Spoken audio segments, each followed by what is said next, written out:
Shalom. Call hello, Yahweh, Bahasham, Yahweh Shai, Bahasham, Rekahak Wadash. Double honors unto the apostles, double honors unto the elder bishops. Salutations to all my fellow laborers doing this work in truth and sincerity, risking their lives and their freedom to do so, now more so than ever. The would-be judges, the 144,000, the tabernacle of David, ordained to be the new ruling class government, the ruling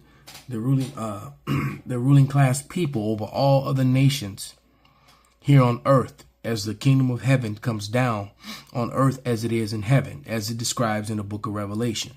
There will be a new earth and a new heaven, and the Israelites will be the ruling class government under the authority of who the world falsely and fraudulently called JC. His name is Yahweh Shai, always was, always will be.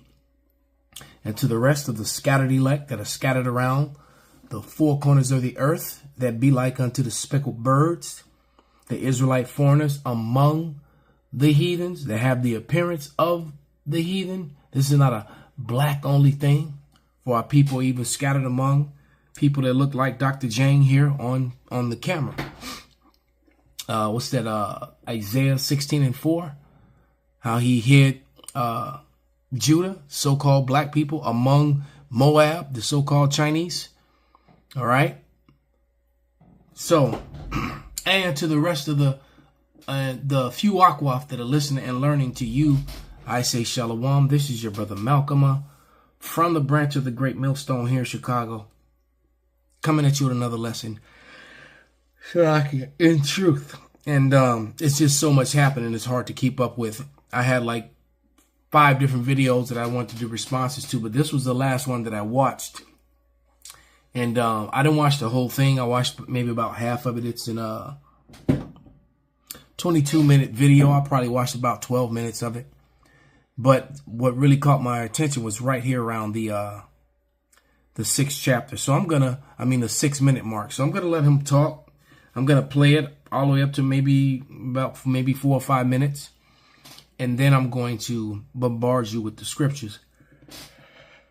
It's exactly how the prophecies of the end days and of the third woe are playing out. All right. The first woe being World War I, the second woe being World War II, and now the third woe is upon us.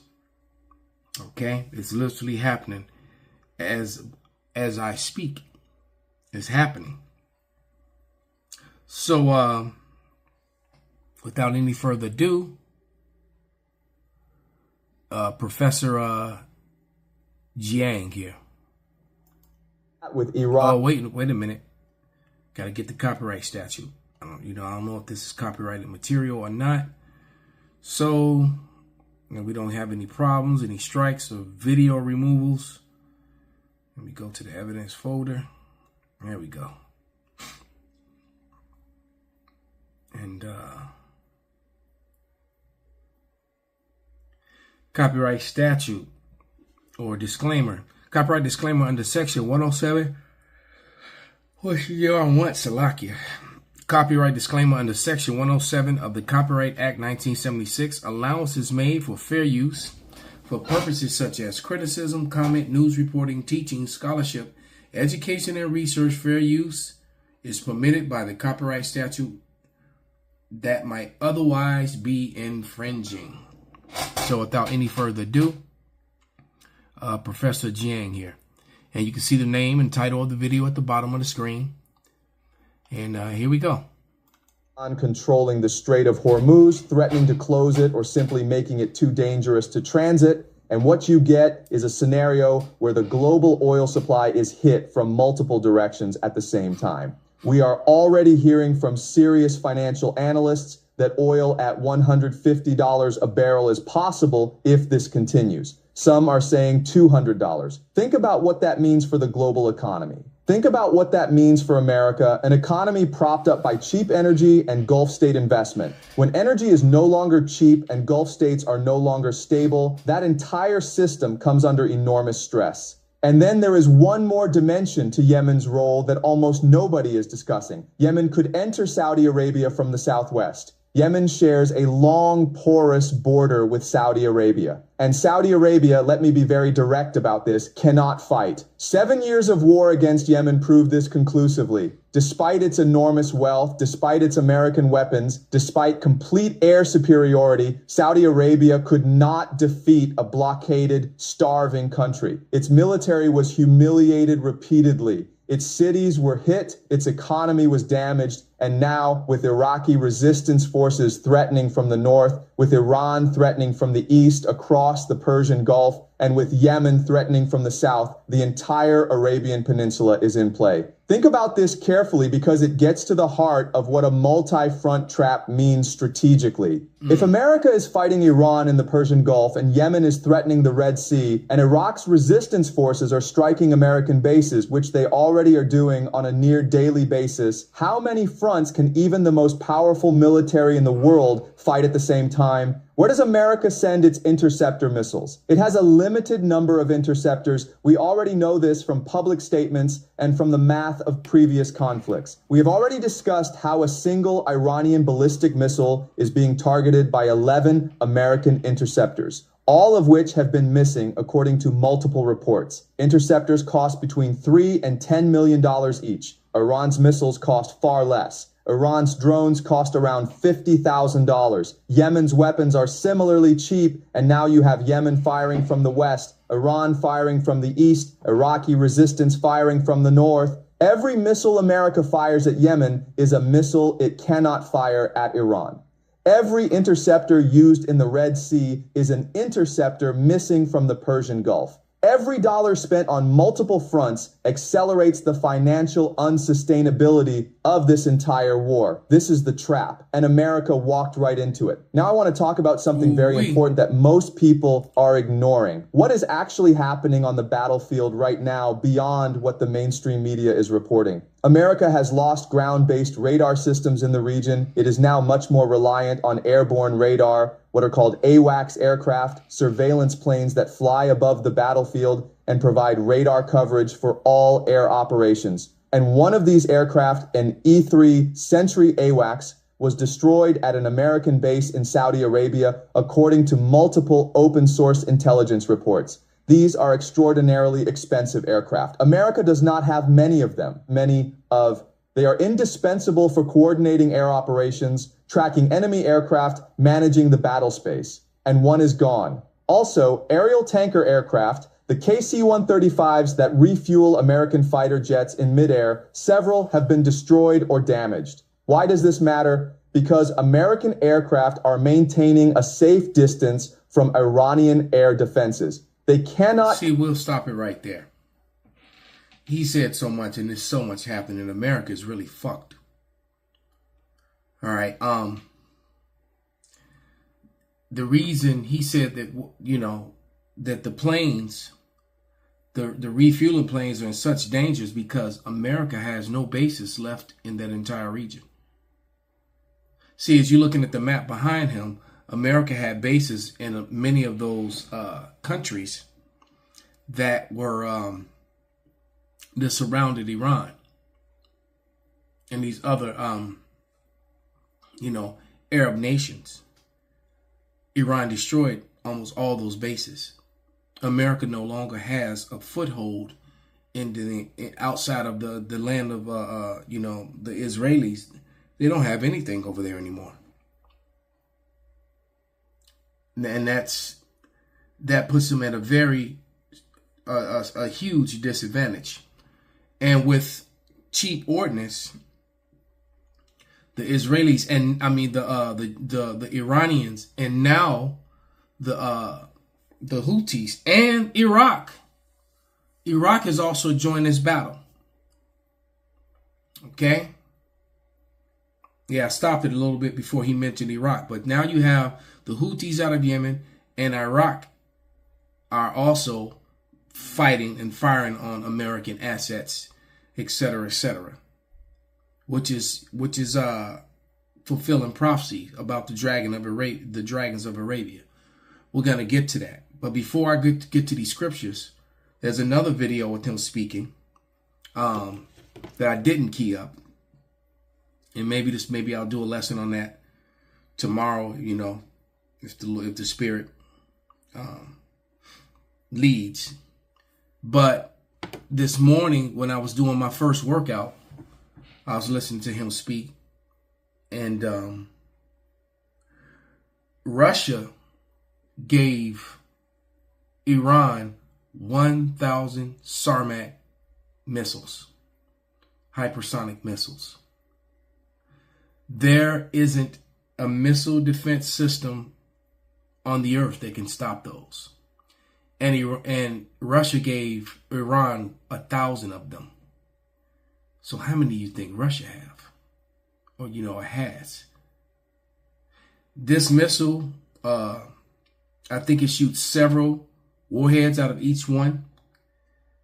And so one of those and they're also capable of carrying, nuclear stuff as well.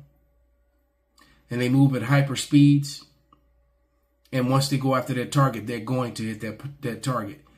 America nor Israelis don't have the ordnance to stop them. Okay? So if one is flying and through the air, you can see lots of images of missiles on the screens pointing this way and that way.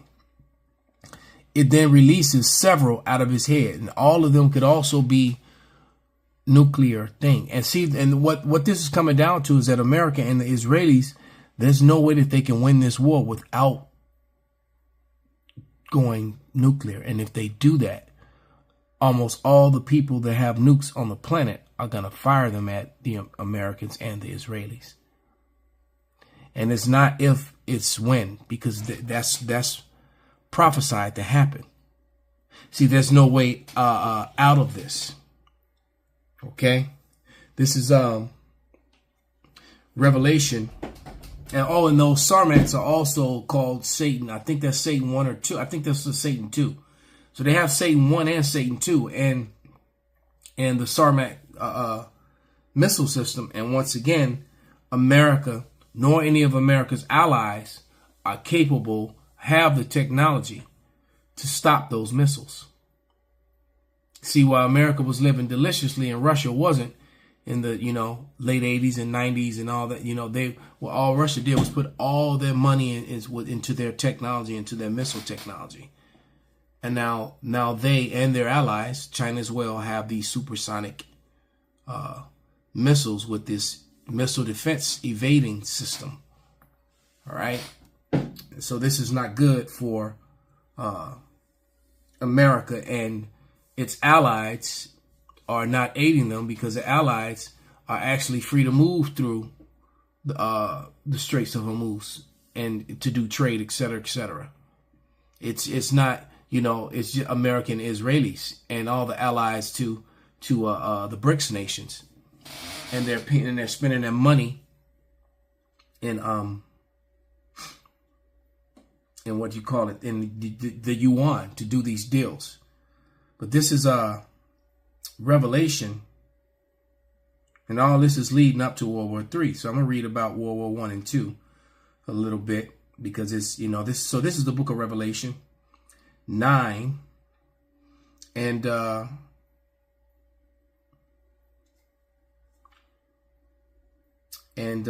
start at verse 7,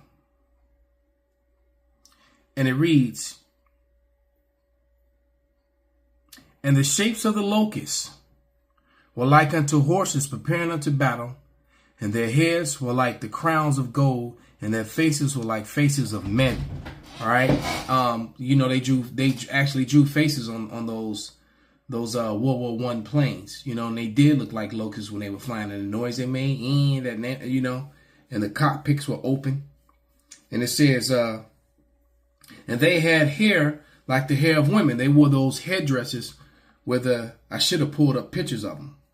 Matter of fact, let's there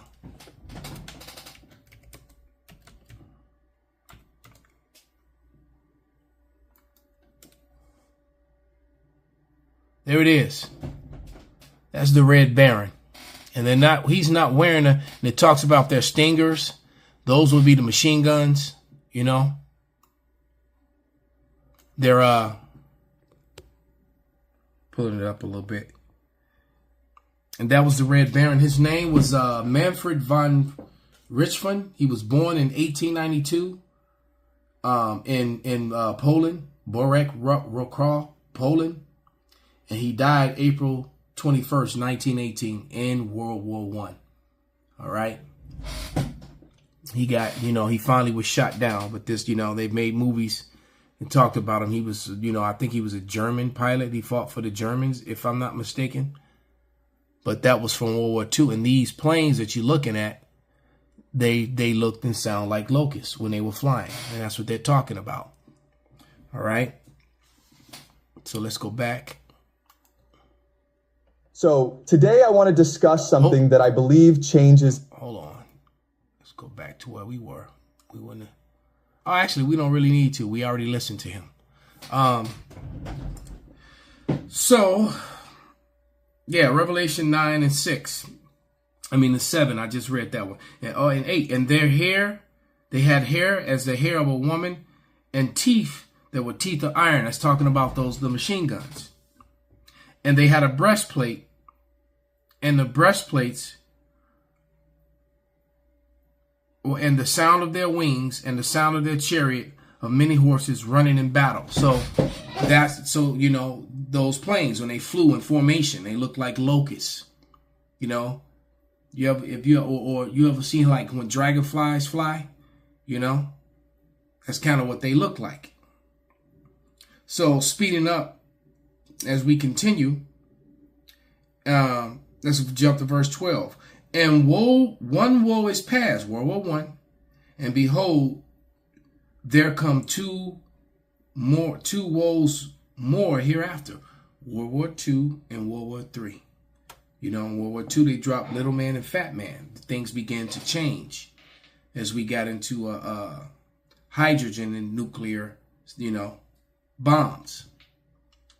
All right, that's what when that man, what is his name? Oppenheimer said he just became the destroyer of worlds. He created the waster. Matter of fact, that's scriptural as well.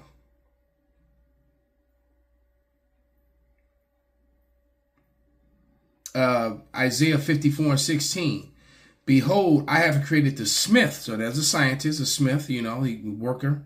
He bloweth the coals in the fire and bringeth forth an instrument for his work. And I have created the waster to destroy. Fat man and little boy. He allowed Esau, he allowed man to split the atom. All right. And thus hydrogen and now nuclear weapons have been created, which are going to be used in this third world's war. So once again, Revelation 12 9 and 12. One woe is past, and behold, there come two woes more hereafter. And the sixth angel sounded, and I heard a voice from the four horns of the golden altar which is before God, saying to the sixth angel which had the trumpet, loose the four angels which are bound in the great river Euphrates. And the four angels were loose, which were prepared for an hour and a day and a month and a year to slay the third part of men. It's going to be a lot of death here. And the third part of men is there's really three types of men. You have the wicked, who the earth was given into their hands. You have to ask yourself, who's been running the earth for this last 500 years? You have the sons of men, which are the other nations, and then you have the sons of God, who are the Israelites.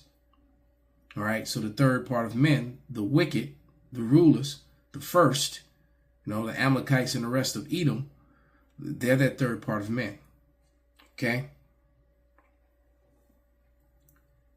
It says, and the number of the army of the horsemen were 200,000. And I heard the number of them.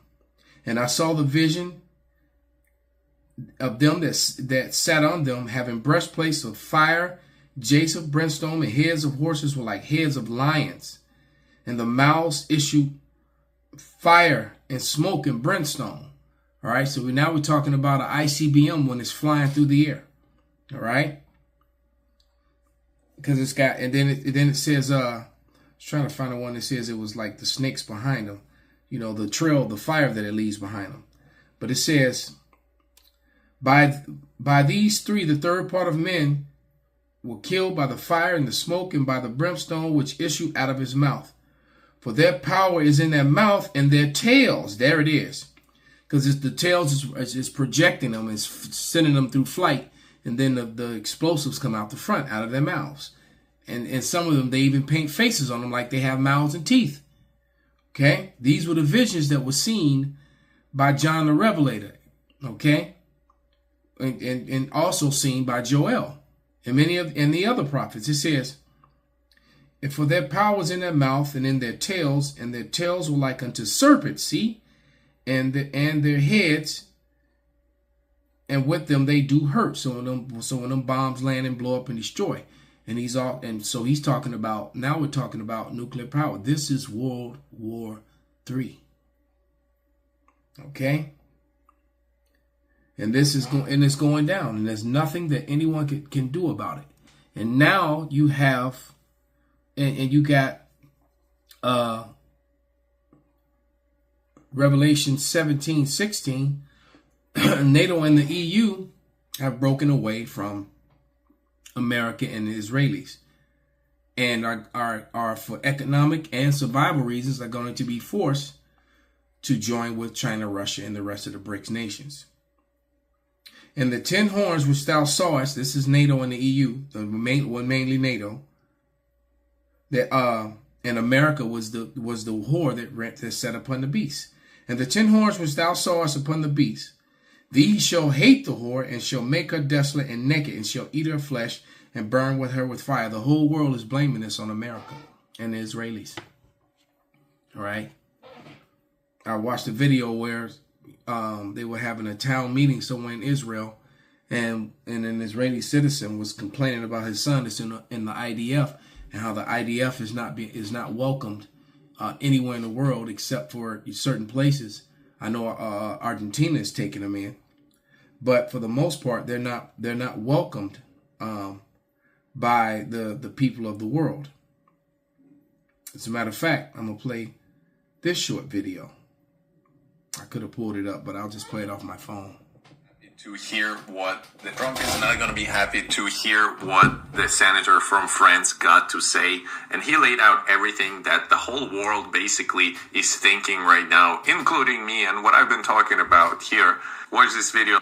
After assembling the most powerful army in the world, failing to win a war against a middle power, causing oil and gas prices to skyrocket, and delivering incoherent speeches, the golfer from Mar-a-Lago shamelessly admits to being stunned by the Iranian response, which was entirely predictable, and now calls for help from his allies whom he was insulting just yesterday. And they reply to him, "You didn't consult anyone, you have no plan, and we have no reason to follow you blindly into the fog."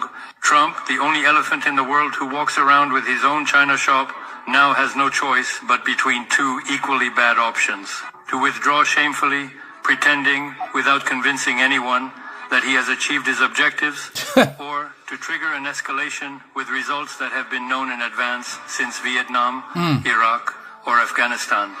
A quagmire, and in the end, a disgraceful departure, leaving the field open at the time to the communists, to Daesh, or to the Taliban. Let me know what you think in the comments. Wow. Please share this to the max, and if you want to support my work, check out links in my bio. So it is completely over for the Edomite power structure here in America. Point blank, period, man. It's over. It's absolutely over. Finito. Okay? The whole world is blaming them for this, and no one wants to be a part of it.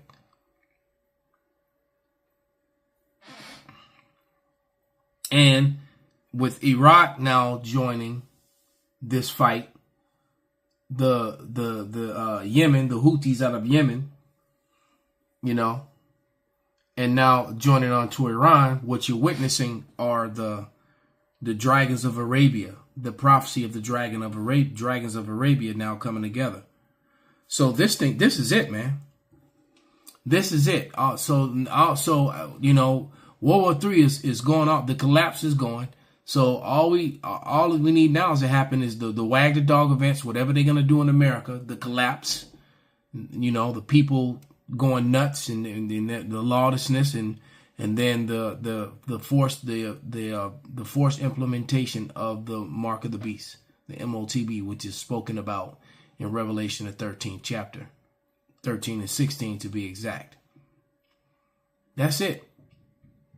So we're gonna have an event here and a collapse, which is going to lead to that, especially once this gas hits $10 or more a gallon across the country, not just in some parts, but across the country. All right. And all this can be blamed on the Trump administration, the Epstein class, these people that, and with this whole Operation Epstein Fury. They wanted so badly not to be exposed for their grape, molestation, sex trafficking, human trafficking of women and children. Barrels and barrels of sulfuric acid to use to get rid of hundreds of barrels. Who knows how many bodies, But but to protect all that, this is what he's done. And he's trapped, just like this professor is showing. He's trapped and he can't get out of this. They're past the point of no return. There's no going back. What are they going to do? Go back and allow America to reestablish, to turn around and build all the bases back up in that area again? No, they're not going to do that. This thing is just going to, it's just going to continue until the Lord returns, which is soon. This is 2 Ezra 15 and 28. And it reads, "Behold, an horrible vision and the appearance thereof from the east, where the nations of the dragons of Arabia shall come out with many chariots, and multitudes of them shall be carried as the wind upon the earth, that all they which hear them may fear and tremble." So all these Arab nations and Elamites are going to get together and fight against Esau, Edom. And that's going to be a big battle in that. And then the Lord is going to come and destroy everybody when that happens. All right. But it says that will be Joel, the 3rd chapter. But it says, verse 30, "Also the Carmenians raging in wrath shall go forth like wild boars of the wood, and with great power shall they come and join the battle with them, and shall waste a portion of the land of Assyrians." The Carmenians are the Iranians. All right. That's Iran. And so all these Arab nations, including the ones that were once with America, they were going to join together and remember their nature. You got to remember, America didn't protect its Arab allies, Qatar, the Saudis, when these missiles start flying. They went to go and try to protect Israel and left the others hanging. And then Iran bombed all those places that were supporting America, all those bases. America doesn't have bases. They can't land planes and things of that nature anywhere in Western Asia anymore. "And then shall the dragons have the upper hand in remembering their nature, and they shall turn themselves, conspiring together in a great power to persecute them." So all these Arab nations are going to come together and fight against Esau, Edom, the so-called white man. And they're going to actually be winning. And in the midst of this war, they're going to be destroying Esau, Edom. And in the midst of this war, the Lord returns. Okay, and it says, "And these shall be troubled bled, and keep silence through their power, and shall flee. And from the land of the Syrians shall the enemy besiege them, and consume some of them, and their host shall be in fear and dread and strife among their kings." All right. So World War III is escalating, and it is going to happen. The third woe. All right. And like it says on the screen, Yemen can strike Saudi Arabia. Saudi Arabia is going to decide, look, we don't want this smoke. We with y'all. We not against y'all. And that is what's happening. That is what's happening. And there's nothing that anyone can do about it. Babylon is finished. One more scripture and we'll wrap this up.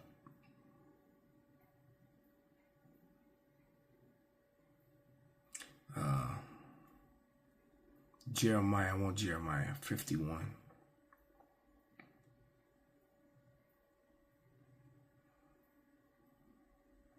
Yeah, this is Jeremiah 51 and 7. Babylon have been a golden cup in Yahweh's hand. Slakia. That made all the earth drunken, and the nations have drunken of her wine. Therefore, the nations are mad. So her philosophies, they drink the philosophies, they the democracy, the rule of the demons. You know, I just watched a video where some woman was crawling around. She identified as a dog, some fat Edomite chick. She's crawling around barking, and then the real dog came up, rolled up on her, and attacked her. Guess that dog didn't like her false flagging. All right, she threw up the wrong set or something. The dog was like, "What set you is?" But it says, Babylon is suddenly fallen and destroyed. Howl for her, take balm for her pain. If so, she may be healed. We would have healed Babylon, but she is not healed. Forsake her and let us go every one into their own country, for her judgment reacheth unto the heaven and is lifted up to the sky. So, you know, you've had mass exodus of Americans, of people from America that have passports to go, go back to the lands that they came from.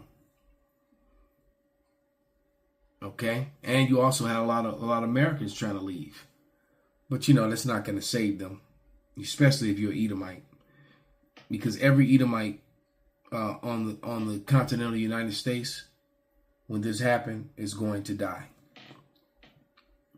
and including those who run into their bunkers. Because America is going to become a desert, unlivable by humans. It's going to be nothing but desert creatures living here, according to the scriptures, after it's all over. And though the wealthy ones and all the ones in Europe that remain alive, that will leave here, the ones that will go up to the little orbital space stations and their underwater and underground downs, military bases that are in other countries, because the ones here will be destroyed. And then the wealthy that went to New Zealand to their bunkers and things of that nature, they're all going to be gathered up, according to the Bible, and go into slavery. And then the kingdom of heaven will commence. The tabernacle of David will be established here on earth. And finally, the laws of heaven on earth as it is in heaven will finally apply. So we're dangerously close to that. For them, it's dangerous. For us, it's a blessing. Right? Because even the 2/3 Israelite, if they, after they die and get their punishment on this side, they're gonna be born into the king, come back in the kingdom and be perfect and be among the ruling class people. So with that, I want to give all praise, honor, and glory unto Yahweh, Bahasham, Yahushai, Bahasham, Rekah HaKodash, Kwam Yasurala, Abba Babal.